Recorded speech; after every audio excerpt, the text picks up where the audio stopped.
Alors, bonsoir tout le monde et bienvenue à l'Office de consultation publique. Je me présente, je suis Isabelle Beaulieu, présidente de l'Office de consultation publique de Montréal. Je prends seulement quelques minutes pour vous souhaiter la bienvenue en présentiel, en salle, pour le début de cette consultation, cette grande consultation que l'on appelle Réflexion 2050. Donc, depuis 2 ans, vous le savez, nos démarches sont conçues en ligne.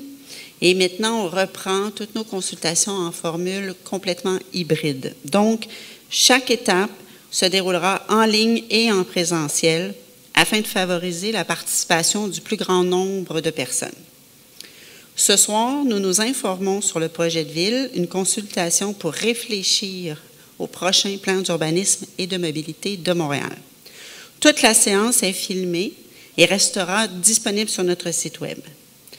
Notre démarche de consultation prévoit maintenant une période de 2 semaines entre l'information aujourd'hui et la séance de questions et de réponses. Ces 2 semaines nous permettent de lire le projet, de visionner à nouveau cette séance d'information et de préparer nos questions. Donc, après le congé de Pâques, le 21 avril, se tiendra ici la séance de questions et de réponses à la Ville. Cette séance sera aussi filmée et archivée sur notre site Web. Marie Lié, la présidente de cette commission, vous donnera plus de détails concernant toute la démarche qui conjugue vraiment nos savoir-faire à l'Office en présentiel et en ligne. Donc, nos buts sont multiples, mais il s'agit vraiment de limiter la fracture numérique qui peut freiner la participation, assurer la qualité des échanges et l'expression des opinions, permettre au plus grand nombre de personnes de suivre les travaux de la commission et d'y participer, et d'atteindre un haut niveau de transparence pour nourrir la démocratie montréalaise. Donc, merci beaucoup de votre présence. Et maintenant, j'invite Marie Lié à débuter les travaux de la commission. Merci, Madame. Mesdames, Messieurs, bonsoir. Alors, dans le cadre de la réflexion 2050 à Montréal, c'est la soirée d'information qui a pour but de lancer la consultation publique à partir du document « Projet de ville, une proposition de vision pour l'avenir de Montréal ». Alors, j'espère que vous y participerez en grand nombre. La consultation se tient en français. Toutefois, les personnes qui voudraient s'exprimer en anglais pourront le faire. This consultation will be conducted in French, but if you wish to ask a question or address the Commission in English, you will be welcome to do so. Alors, je suis Marie Lié et je suis commissaire à l'Office de consultation publique de Montréal. C'est Madame Beaulieu, la présidente de l'Office, qui m'a confié la présidence de cette commission. La commission est également composée des messieurs Pierre-Constantin-Charles et Monsieur Jacques Internochia. Nous sommes appuyés dans nos travaux par Messieurs Guy Grenier, coordonnateur des démarches participatives, et Monsieur Marc-André Lapointe, analyste.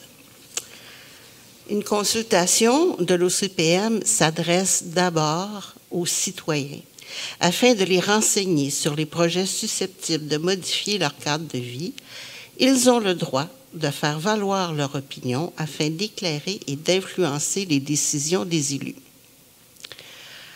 L'Office est une entité distincte et indépendante. Les consultations n'ont pas pour objet de faire la promotion d'un projet ou d'une vision particulière. Les commissaires ne sont ni des élus ni des fonctionnaires et ils s'engagent à respecter un code de déontologie. Ce code est disponible sur le site de l'Office. La crise sanitaire nous a permis de développer des outils pour participer à distance tout en restant accessible. La démarche mise en place pour cette consultation vous permettra de vous informer, de poser des questions, de donner votre opinion, que cela soit en présentiel ou en virtuel. Afin de connaître toutes les façons de participer, je vous invite à visiter la page web de la consultation ou à contacter M. Gilles Vézina, notre chargé de documentation, au 514-872-8510. Passons maintenant à l'objet de la présentation de ce soir.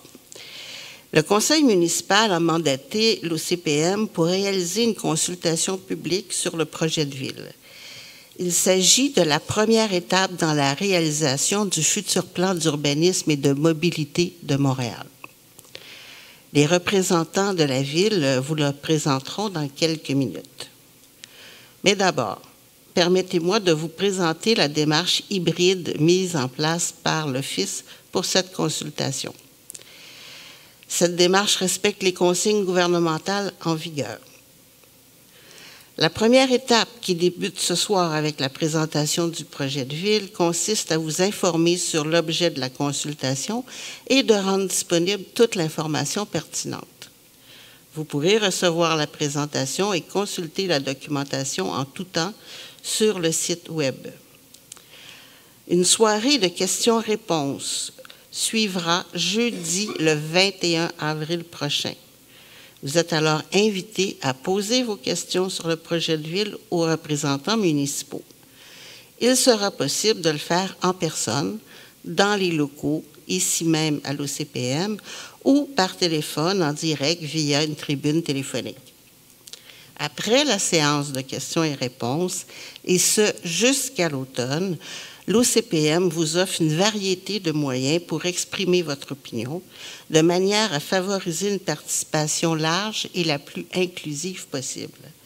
Cela comprendra notamment une plateforme en ligne sur les divers enjeux d'aménagement du territoire montréalais, ce qu'on appelle réflexion2050.ca, des trousses d'activités de consultation animées par l'OCPM ou par des citoyens ou des groupes intéressés de le faire, des rencontres citoyennes et des activités interactives dans les milieux de vie. Les auditions des opinions se dérouleront à partir du 11 octobre. Finalement, la commission procédera à l'analyse de toutes les opinions soumises. Elle en fera rapport et formulera des recommandations. C'est la présidente de l'OCPM, Mme Beaulieu, qui soumettra ce rapport au conseil municipal de la Ville de Montréal, et ce rapport sera rendu public 2 semaines plus tard. Je rappelle que les rapports de l'Office ont une valeur consultative. Les décisions finales appartiennent aux élus. Pour connaître tous les détails du déroulement de la consultation, les dates importantes, vous êtes invité à aller sur la page web de la consultation ou à téléphoner au 514-872-8510.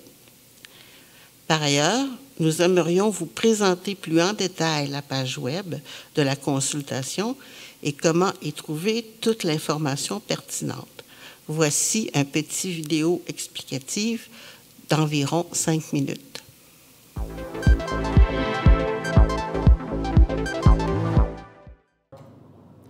Pour toutes les consultations publiques, l'OCPM met à disposition de la population une page web dédiée sur laquelle se retrouvent toute la documentation et toutes les informations nécessaires à une bonne participation. Vous pouvez accéder à la page de la consultation publique à l'adresse ocpm.qc.ca/réflexion 2050 depuis votre navigateur.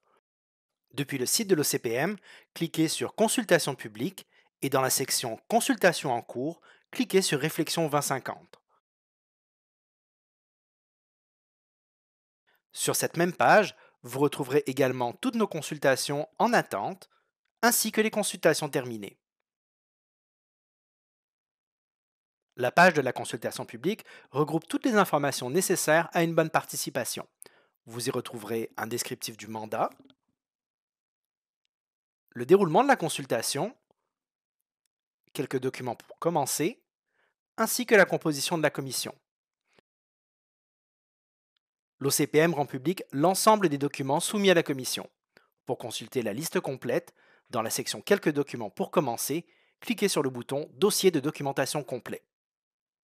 Dans le cadre de cette consultation, nous souhaitons attirer votre attention sur la section 3 de la liste de documentation.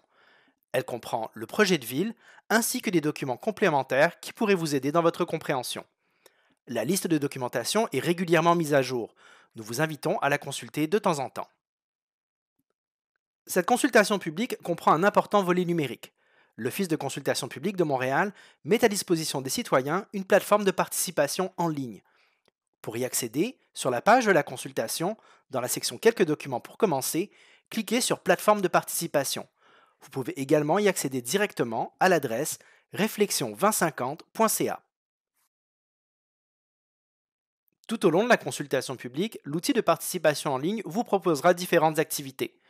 Pour être tenu informé et pour pouvoir participer, nous vous invitons à vous inscrire en cliquant sur le bouton Inscription en haut à droite de ce site. La prochaine étape de cette consultation se déroulera le 21 avril prochain lors de la séance de questions et réponses. Vous aurez l'occasion de poser vos questions aux représentants de la ville, en salle ou par téléphone. Vous pourrez assister à cette séance en personne ou en ligne sur notre site web, notre chaîne YouTube ou notre page Facebook. Pour toute autre information ou pour poser des questions sur la démarche ou sur le projet en consultation, vous pouvez toujours rejoindre l'équipe de l'Office au 514-872-8510 ou en nous contactant via le formulaire sur notre site Web.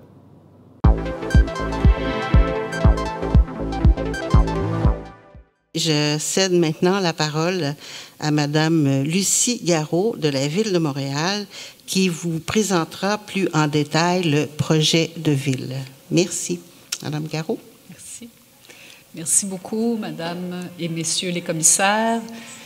Très plaisir d'être ici ce soir avec vous pour la présentation du projet de ville. Je suis accompagnée de Guillaume Longchamp et Pascal Lacasse qui font partie de l'équipe responsable de la préparation du projet de ville et du PUM. Le projet de ville qu'on vous présente ce soir est ici pour proposer des orientations afin d'adapter l'aménagement de notre territoire aux enjeux du 21e siècle. Donc,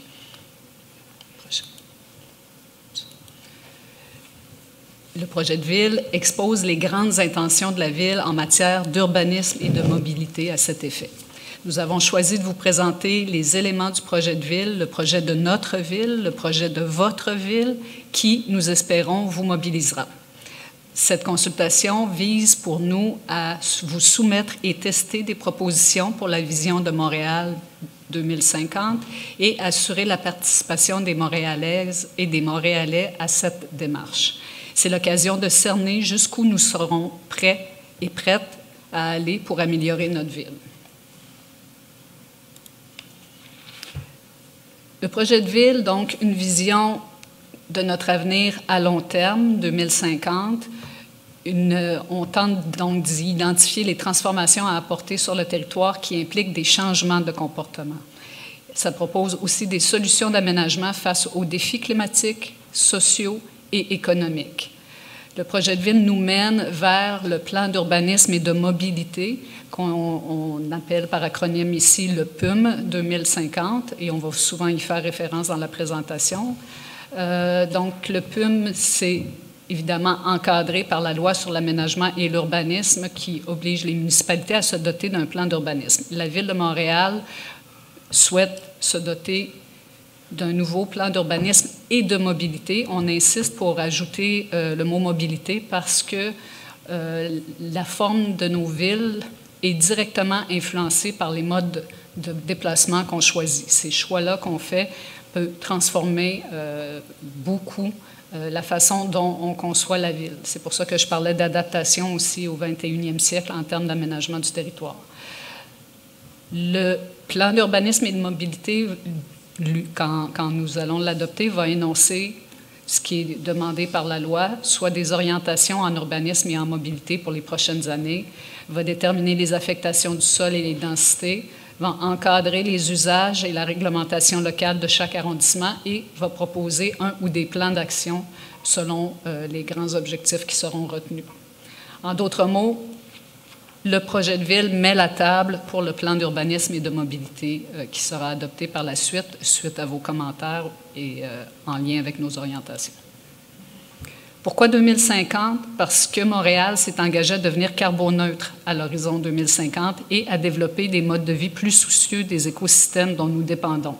Aujourd'hui, 40% des émissions de gaz à effet de serre proviennent du transport et 28% des bâtiments. La transition écologique passe d'abord par l'adaptation au changement climatique et la transformation radicale de notre façon de produire, de consommer des biens et de l'énergie, par la protection de la biodiversité ainsi que par le renforcement de la résilience de nos écosystèmes et de notre communauté. Le tout doit être fait en s'assurant qu'aucune Montréalaise et aucun Montréalais ne soit laissé pour compte. Durant cette démarche, la Ville veut comprendre jusqu'où nous sommes collectivement prêts à aller et à valoriser notre territoire, à changer nos façons de nous loger, de nous déplacer, d'occuper le territoire, de produire et de consommer pour respecter les limites de nos ressources. Nous sommes à l'heure de faire des choix, préservant notre patrimoine montréalais et façonnant celui de demain. Le projet de ville soulève des enjeux de fond en termes d'aménagement et de mobilité en se basant sur des constats et des projections. Les questions suivantes nous donnent une idée des réflexions qu'on a à poser pour le projet de ville. Comment faire évoluer nos modes d'occupation et de déplacement pour nous inscrire dans la transition écologique? Comment s'assurer que la transition écologique bénéficie à toutes et à tous et réduise les inégalités? Comment transformer la gouvernance et l'ouvrir à une diversité d'acteurs pour mieux répondre à l'intérêt collectif?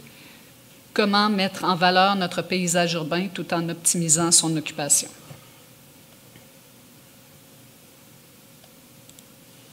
Pour répondre à ces grands défis, la Ville de Montréal propose des chemins de transition. Les chemins de transition sont les propositions afin d'amorcer les changements nécessaires pour perdurer, voire évoluer. Il implique d'importants choix. Pour ouvrir la discussion, les 14 chemins de transition sont proposés. Les 14 chemins de transition se déclinent sur 3 échelles du territoire: la métropole, le quartier et le bâtiment et son terrain. Dans cette présentation, nous avons réparti les chemins de transition selon les 3 échelles pour en faciliter la lecture, mais plusieurs de nos propositions peuvent se trouver à toutes les échelles de la Ville. De plus, bien que les 3 échelles soient liées au territoire, ces échelles placent l'humain au premier plan. Chacun des chemins de transition favorise le respect des droits et la satisfaction des besoins fondamentaux de tous les Montréalais et Montréalaises, soit l'accès à un logement convenable, à un emploi de qualité, à des commerces et à des services diversifiés, à une alimentation et à de l'eau saine, à des expériences paysagères, culturelles, sociales riches et à des modes de déplacement variés et sécuritaires. Explorer le territoire montréalais dans toute sa grandeur et sa diversité, d'une rive à l'autre, soit plus de 365 km² d'une ville à découvrir avec vous en termes d'enjeux et de défis. La métropole rayonne aussi bien sur le plan économique, institutionnel que dans le domaine culturel. La métropole attire les touristes, les entreprises et les investisseurs. C'est l'échelle d'enjeux majeurs en matière de déplacement des personnes et de marchandises, d'infrastructures urbaines, de pôles d'emploi et d'écosystèmes naturels. La métropole montréalaise est l'expression de notre urbanité nordique et métissée. Elle joue un rôle important pour le Québec en nous positionnant dans le réseau des villes mondiales influentes. Le premier chemin, des efforts d'innovation amplifiés. En s'appuyant sur les expérimentations et les initiatives du milieu, la Ville veut soutenir des projets pilotes pour développer autrement et réduire la croissance débridée qui était d'une autre époque déjà, celle du 20e siècle.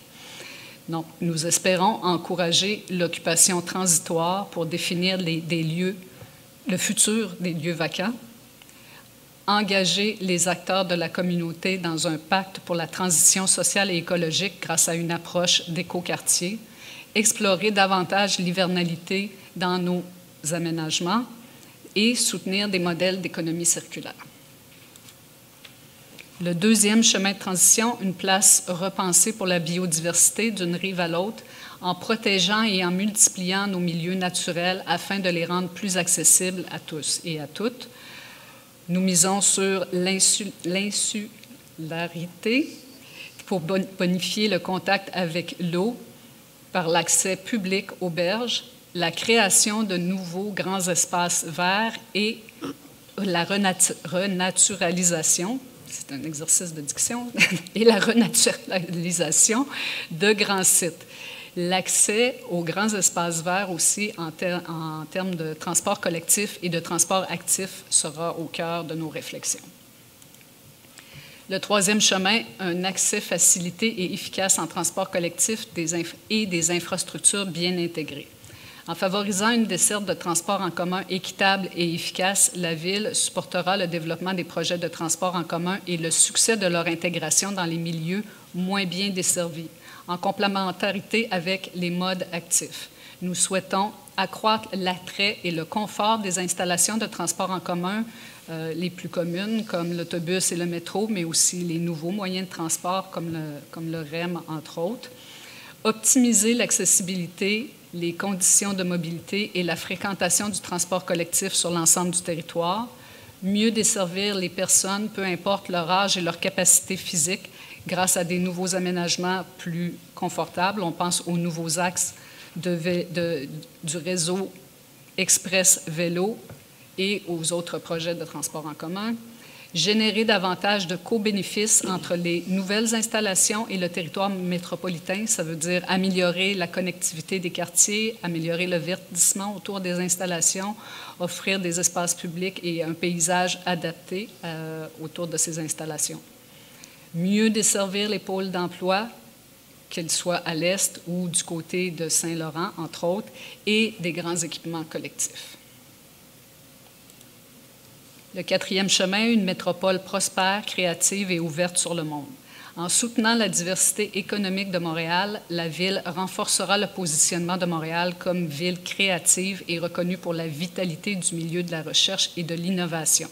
Rappelons que Montréal est la capitale universitaire du Canada. La transition écologique offre une occasion d'émergence de nouveaux secteurs d'activité. Nous aspirons à inverser la tendance de la déconcentration des activités économiques vers l'extérieur de l'agglomération, à assurer des occasions d'emploi pour tous et à renforcer et mettre en valeur notre réseau d'enseignement supérieur. Cinquième chemin, un cœur de la métropole attractif et diversifié. En misant sur la richesse de son patrimoine et de son paysage iconique qui lui confère un caractère d'exception, la Ville veut consolider l'habitabilité de son centre-ville, quelle que soit la saison. Par ailleurs, le cœur de la métropole, c'est aussi le refuge des plus démunis. La qualité des lieux publics doit assurer une cohabitation harmonieuse et offrir un réconfort à toutes et à tous.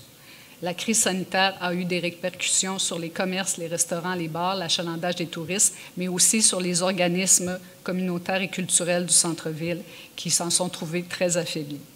En cohérence avec la stratégie renouvelée pour le centre-ville qui est en préparation avec l'administration municipale, nous soutiendrons l'écosystème économique montréalais et nous comptons, avec le projet de ville, renforcer les liens entre les principaux atouts, diversifier l'offre culturelle et artistique et améliorer l'expérience urbaine pour assurer la vitalité et l'animation du cœur à tout moment de l'année. Optimiser l'utilisation des espaces commerciaux et des locaux pour bureaux en permettant de nouvelles occupations et une plus grande mixité d'usages. Mutualiser l'offre de stationnement public-privé pour optimiser leur occupation et favoriser une offre de logement diversifiée et de qualité. Aménager des lieux publics pour assurer la cohabitation, ce que j'ai mentionné tout à l'heure. Sixième chemin, des quartiers industriels diversifiés, attrayants et accessibles. La transition écologique et le développement d'une économie verte et circulaire impliquent de réviser le modèle industriel du 20e siècle, majoritairement caractérisé par une utilisation extensive de l'espace, une minéralisation importante des surfaces et la difficulté d'accès en transport collectif et actif. Nous voulons réinventer le cadre bâti et l'aménagement des quartiers industriels, diversifier les activités économiques et les fonctions en assurant une cohabitation harmonieuse, améliorer l'accès des personnes aux quartiers industriels en transport collectif et actif, ainsi que améliorer le transport et la circulation des marchandises pour réduire leur impact sur les milieux de vie. Assurer une desserte de transport adaptée au milieu. Maintenant, à l'échelle du quartier, c'est le territoire de la vie quotidienne. C'est l'échelle de la proximité aux besoins de tous les jours. commerces, écoles, espaces publics, lieux sportifs, récréatifs et culturels. C'est aussi un lieu privilégié de rencontres et d'échanges. Par son patrimoine, son histoire et sa richesse culturelle, le quartier est un point d'ancrage, un lieu d'appartenance. Le 7e chemin, une forme urbaine renouvelée, voire adaptée, la construction et la disposition des bâtiments et des espaces publics, comme les rues, les trottoirs et les parcs, contribuent à notre confort. Elles ont un impact important sur notre environnement et notre santé. Nous visons, dans un premier temps, une compacité urbaine qui réduit la pression sur les terres agricoles et les espaces naturels, offre une proximité des activités pour faciliter les déplacements actifs et le transport en commun, répond à la demande des logements abordables, encourage l'accessibilité des équipements sportifs, culturels et éducatifs. Dans un deuxième temps, des lieux adaptés qui atténuent la vulnérabilité aux aléas climatiques, favorisent l'équité territoriale afin de réduire les inégalités et contribuent à l'habitabilité selon les saisons de nos espaces intérieurs et extérieurs. Le 8e chemin, un patrimoine valorisé dans un contexte de transition écologique. La mise en valeur d'un patrimoine montréalais diversifié révèle le récit des nations et des communautés qui ont bâti nos quartiers. La qualité de ce patrimoine peut contribuer à préserver nos ressources et à mieux respecter le cycle de vie des bâtiments. Nous comptons sur la réconciliation avec les Autochtones pour enrichir l'interprétation et la mise en valeur de notre paysage, la prise en charge de notre patrimoine actuel pour préserver son authenticité tout en optimisant ses bénéfices, le renforcement de la qualité de nos futurs bâtiments pour enrichir le patrimoine de demain. 9e chemin, des commerces qui dynamisent le quartier. Les commerces de proximité sont à la fois des lieux de création, de socialisation et d'échange. Ils participent à l'animation et à la diversité des quartiers montréalais. Leur proximité permet de réduire les distances de déplacement favorisant le transport actif. Nous souhaitons enrichir l'expérience piétonne par la qualité des espaces publics et du cadre bâti, faciliter l'occupation temporaire et transitoire des locaux inoccupés, améliorer l'accès à la population à des commerces alimentaires sains, donc réduire les déserts alimentaires. Le 10e chemin, place à la mobilité douce et au design universel, des parcours sans obstacles, plus d'espace pour l'humain et des modes de déplacement alternatifs à la voiture constituent les bases d'une mobilité douce et universelle. Le programme Vision Zéro pour la sécurité des piétons et la réalisation du réseau Express Vélo favorisent une approche inclusive et démocratique de l'aménagement du domaine public dont la rue est une composante majeure. Nous aspirons à des rues conviviales favorisant la sécurité des plus vulnérables en toute saison, des courtes distances grâce à des parcours bonifiés pour les déplacements actifs, des voies cyclables sécuritaires pour les plus jeunes et les plus vieux, une répartition équitable des meilleurs aménagements de rues et de places publiques à travers l'ensemble du territoire montréalais. Le 11e chemin, une offre équilibrée d'équipements et d'espaces publics pour la vie de quartier. Les équipements et les espaces collectifs comme les écoles, les parcs, les bibliothèques et les centres sportifs contribuent à la vitalité quotidienne des quartiers. Certains secteurs de la ville nécessitent une amélioration de leur desserte afin d'assurer une meilleure équité territoriale. Nous misons sur l'engagement des partenaires privés et publics pour aménager et construire ces équipements, la mutualisation des espaces et le développement de modèles adaptés au milieu urbain, la répartition stratégique des équipements en regard des besoins diversifiés de la population, l'accès assuré en transport en commun et en véhicules partagés ou en transport actif. Enfin, l'échelle du bâtiment et de son terrain constitue l'environnement immédiat de chaque Montréalaise et Montréalais. C'est l'échelle du logement, du commerce, de l'école, du centre communautaire, du lieu de travail, de la clinique, de l'édifice culturel ou sportif, etc. C'est un lieu de destination qui ponctue le parcours des personnes. Il articule le domaine privé et public. Le 12e chemin, des bâtiments éco-énergétiques adaptés, résilients et polyvalents. La décarbonation du parc immobilier passe par la réalisation d'abris mieux adaptés à notre climat et par le respect des limites de nos ressources. Ces bâtiments n'ont pas à être des machines éco-énergétiques. Elles doivent offrir un habitat intégré et évolutif. Nous espérons des immeubles qui rehaussent la qualité du paysage montréalais bâti et naturel, un parc immobilier existant plus éco-énergétique, abordable et adapté au changement climatique, de nouvelles constructions qui favorisent l'autonomie énergétique et s'appuient sur un approvisionnement responsable de matériaux locaux ou recyclés, des bâtiments qui contribuent au design actif et qui incitent à bouger quotidiennement.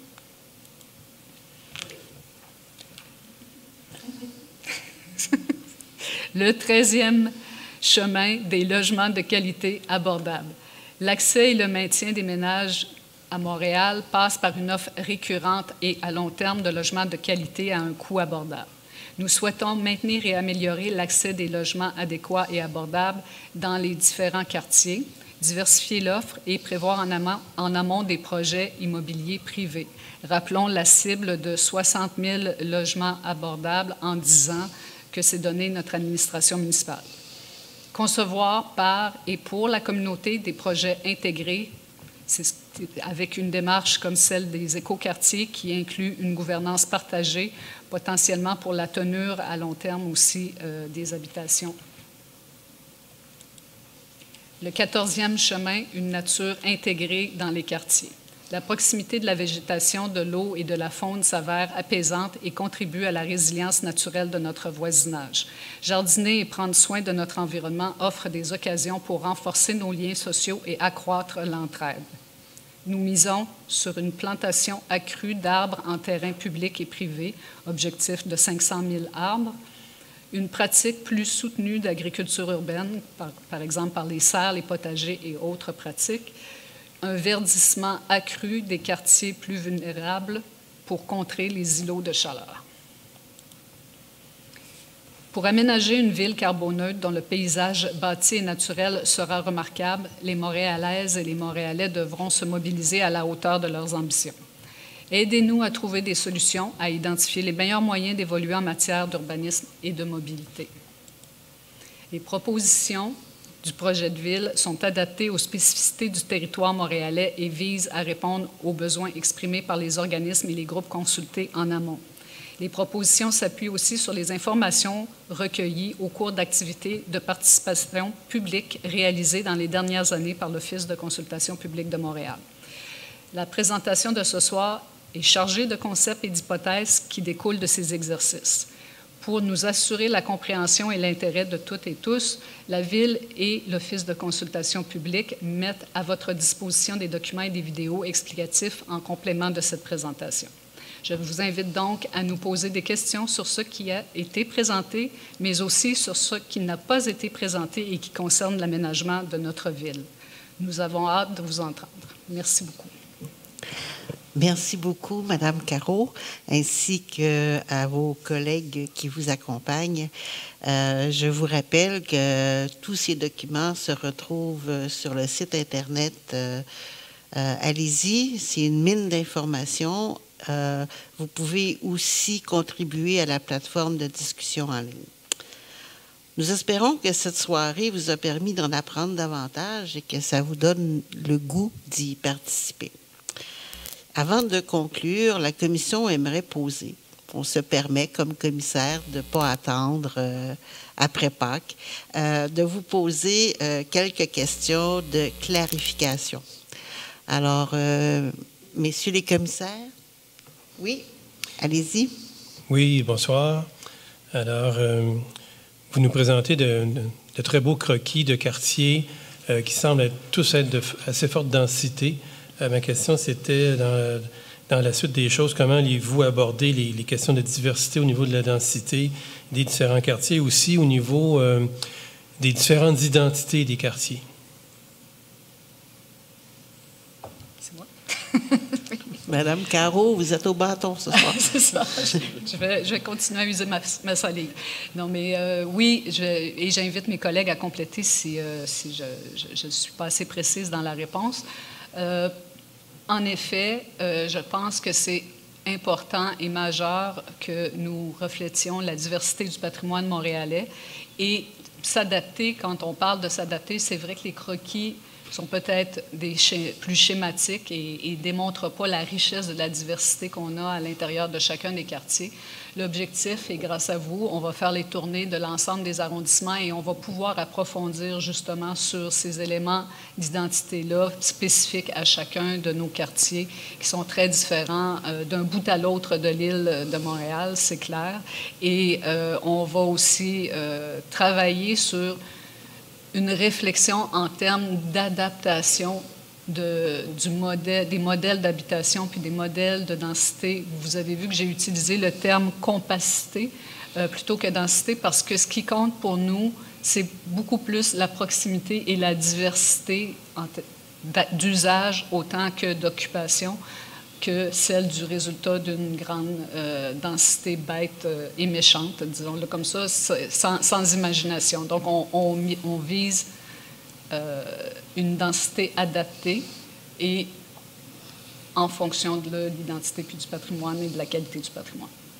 Merci. Je vous en prie. Merci, Madame la Présidente.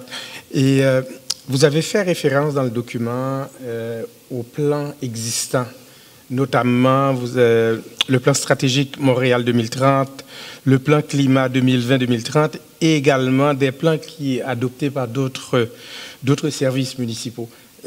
Lorsque le plan d'urbanisme, en fait, lorsque la vision sera construite, menant à l'établissement du nouveau plan d'urbanisme, ça va être quoi le lien d'interaction? Qui va influencer quoi? Est-ce que le plan d'urbanisme va aller plus loin ou est-ce qu'il pourrait influencer les plans existants ou ça va être quoi le lien d'interaction entre les deux? Il y a quand même un effet entonnoir si on prend le plan climat. On s'entend que le plan climat vise beaucoup plus large en matière de cibles. La planification stratégique Montréal 2030, c'est une planification administrative. Donc, entre les deux, on trouve le plan d'urbanisme et de mobilité. D'ailleurs, notre horizon de 2050 vient marquer justement le fait qu'on est à plus long terme. Donc, l'objectif, c'est de réussir à chapeauter plusieurs éléments et politiques de la ville qui concernent l'aménagement du territoire. Je veux vraiment mentionner aussi qu'on se concentre dans le plan d'urbanisme et de mobilité sur l'aménagement du territoire.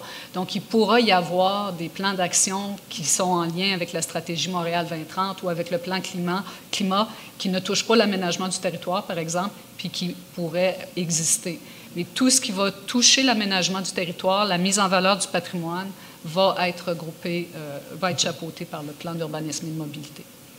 Merci. Merci. Je me permettrais de poser... Ah, avez-vous une autre question? Oui. Question complémentaire. Et concernant les PPU qui sont soit en cours de préparation ou récents, est-ce qu'ils vont être abordés de la même façon là, dans le plan...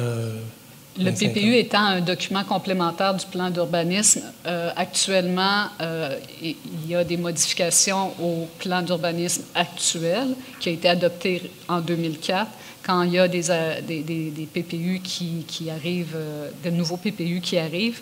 Mais l'objectif, à partir de maintenant, tout le monde connaît la vision à la ville.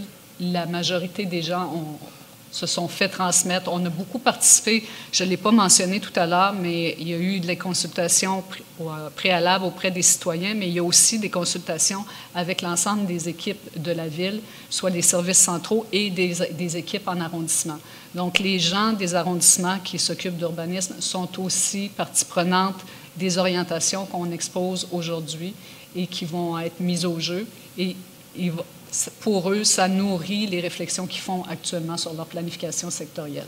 Donc, il y a un battement, mais ça n'empêche pas d'avoir des planifications sectorielles qui vont se développer, mais avec les orientations qu'on souhaite adopter dans le projet de ville. Merci. Ça va? Je vais garder ma question pour le 21 avril. Alors, justement, le 21 avril, ce sera le temps pour vous de poser vos questions. Vous serez en priorité pour poser les questions et nous, les commissaires, on se permettra à la fin du 21 avril de poser nos propres questions.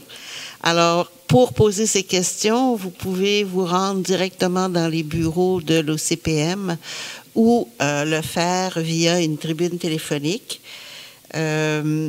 Les questions posées lors du 21 et les réponses obtenues seront consignées et rendues disponibles pour tous.